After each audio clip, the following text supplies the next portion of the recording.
Nasawi ang isang 13 taong gulang na binatilyo at kapitbahay nito na 19 na taong gulang na lalaki na pinaniniwala ang nalunod habang naliligo sa dagat sa isang resort sa Davao City. Samantala, ilang bahay naman sa isang barangay sa lungsod ang napinsala matapos hampasin ng malalaking alon. Narito ang report ni Argel Relator ng GMA Regional TV 1 Mindanao. Nakapag-post pa ng video sa kanyang social media account ang 19 anyos na si John Alfredo Amalias kung saan makikita ang mga naliligo sa dagat sa isang beach resort sa Barangay Bagoa Playa, Davao City. Ito na pala ang huling post niya matapos hindi na siya makita pa matapos maligo sa dagat at pinaniniwala ang nalunod. Sabay silang nawala ng kanyang kapitbahay na si Harvey Prince Momo, 13 anyos, na naligo rin sa dagat linggo ng hapon.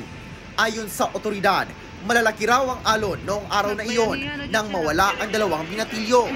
Agad namang hinanap ng mga responding rescuer ang dalawa. Maya-maya pa. Ay, nakita na isa. Turo na, ang isa ka bata.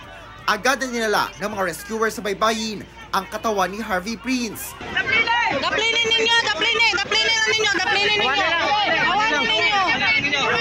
Agad silang nagsagawa ng cardiopulmonary resuscitation o CPR.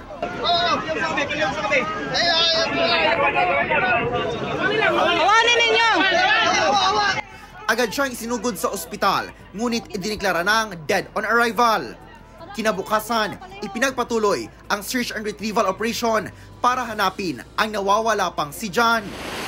Sila duha ka divers karon and rubber boat sa taas na apoy nag-search surface. Now we hope no na naapa but dili ko 100% na mo kaingon na naagi siya diha since naga-change ang ato ang tubig no, hangin and ang current ang waves no.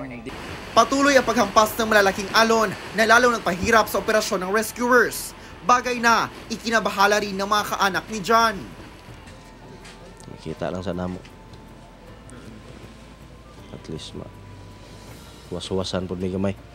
Martes ng umaga na natagpuan ang bangkay ni John sa dagat na malapit lang sa resort kung saan ito huling nakita.